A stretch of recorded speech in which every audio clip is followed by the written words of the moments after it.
आवाज़ आ रही सबको? धन्यवाद। तो 20 प्रकार के भावों में से 13 प्रकार के भावों की चर्चा आज की कक्षा में हुई है।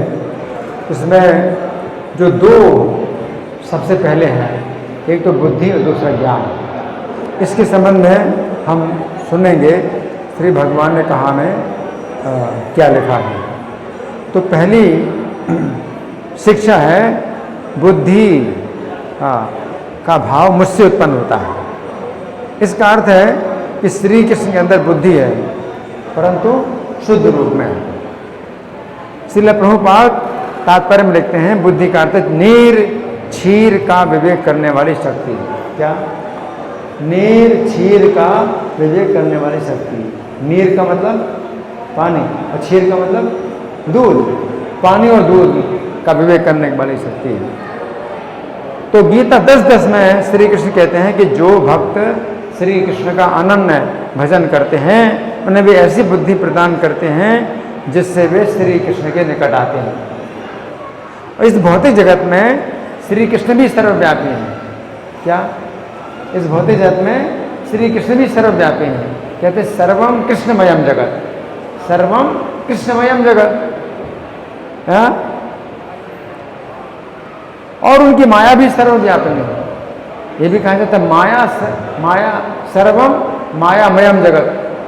ये भी है सर्वम मायामयम जगत, सर्वम कृष्णमयम जगत और सर्वम मायामयम जगत। इसका मतलब है माया भी सब जगह व्याप्त है और कृष्ण भी सब जगह व्याप्त है। और दोनों कैसे मिले हैं? दूध और पानी की तरह। जैसे दूध हो पानी, हर जगह दूध है, हर जगह पानी है, हर जगह कृष्ण है, हर जगह माया है। तो श्री कृष्ण और माया दोनों इस प्रकार मिले हुए हैं कि मानो दूध और पानी दोनों मिले हुए हैं। अब हमें कुछ ऐसी बुद्धि की आवश्यकता है, हमें ऐसी बुद्धि की आवश्यकता है जिससे हम श्री कृष्ण की सेवा करें और माया की सेवा ना करें। बुद्धि चाहिए, नीर क्षीर का विवेक चाहिए। जिस प्रकार हंस के पास ऐसी योग्यता होती है कि वो दूध और पानी के मिश्रण से दूध तो पी लेता है और पानी छोड़ देता है, उसी प्रकार यदि हमें श्री कृष्ण अपनी बुद्धि प्रदान करें तो हम भी श्री कृष्ण की सेवा कर सकते हैं और माया की सेवा छोड़ सकते हैं। अन्यथा बहुत से लोग श्री कृष्ण की सेवा के नाम पर माया की ही सेवा में लगे रहते हैं। उन्हें श्री कृष्ण और उनकी माया में कोई अंतर नहीं दिखाई पड़ता है। तो यहाँ पर श्री कृष्ण कह रहे हैं कि उनके द्वारा ही किसी जीव को शुद्ध बुद्धि प्राप्त होती है जिसके द्वारा वो जीव श्री कृष्ण की सेवा करता है और माया की सेवा नहीं करता है, और इस प्रकार वो श्री कृष्ण के निकट आता है। अब दूसरा क्या है? ज्ञान है। तो ज्ञान का भाव मुझसे उत्पन्न होता है। इसका अर्थ है कि श्री कृष्ण के अंदर जो ज्ञान है वो शुद्ध रूप में है। तात्पर्य में प्रभुपाद लिखते हैं कि ज्ञान का अर्थ है आत्मा और पदार्थ को जान लेना। विश्वविद्यालय की शिक्षा से प्राप्त सामान्य ज्ञान मात्र पदार्थ से संबंधित होता है। यहाँ इसे ज्ञान नहीं स्वीकार किया गया है। ज्ञान का अर्थ है आत्मा और भौतिक पदार्थ के अंतर को जान लेना। आधुनिक शिक्षा में आत्मा के विषय में कोई ज्ञान नहीं दिया जाता, केवल भौतिक तत्वों और शारीरिक आवश्यकताओं पर ध्यान दिया जाता है। फलस्वरूप आज की शिक्षा का जो ज्ञान है वो पूर्ण नहीं है। तो ये तो प्रभुपाद का तात्पर्य है। अब गीता 15:15 में श्री कृष्ण कहते हैं कि वे ही हृदय में स्थित होकर किसी जीव को ज्ञान प्रदान करते हैं।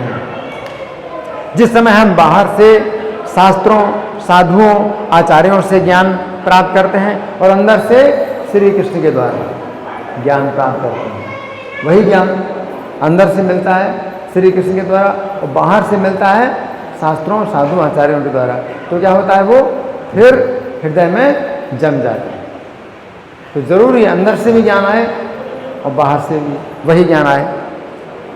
उस समय तथा अंदर से श्री कृष्ण के द्वारा वही ज्ञान प्राप्त करते हैं। उस समय बाहर से तथा अंदर से वही ज्ञान प्राप्त होने पर हमें वह ज्ञान समझ में आता है। यदि श्री कृष्ण हमारे हृदय में प्रसन्न नहीं, अगर श्री कृष्ण हमारे हृदय में प्रसन्न नहीं है तो वे हमारे हृदय में ज्ञान प्रदान नहीं करते हैं। ऐसी स्थिति में बाहर से ज्ञान प्राप्त होने पर भी हमें ज्ञान की अनुभूति नहीं होती। तो यहाँ पर श्री कृष्ण कह रहे हैं कि उनके द्वारा ही किसी जीव को दिव्य ज्ञान की प्राप्ति होती है, जिसके द्वारा वो शरीर और आत्मा में अंतर देख सकता है। तो इसमें दो अभी हमने जो चर्चा की है, इसमें प्रभुपाद क्या समझा रहे हैं, बुद्धि का भी अर्थ है अंतर जानना और ज्ञान का भी अर्थ है अंतर जाना।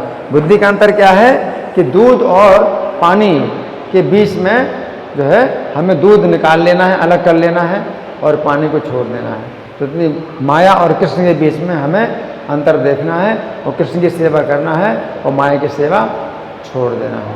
और ज्ञान का अर्थ क्या है, शरीर और आत्मा में अंतर समझ लेना है और जो आत्मा का जो तत्व है उसे ग्रहण करना है।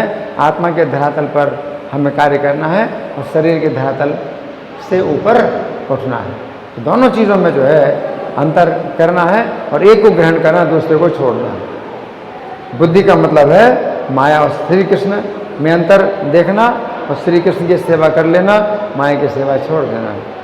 और ज्ञान का अर्थ है शरीर और जीवात्मा में अंतर देख लेना और जीवात्मा के धरातल पर हम रहें और शरीर के धरातल से ऊपर उठें। धन्यवाद।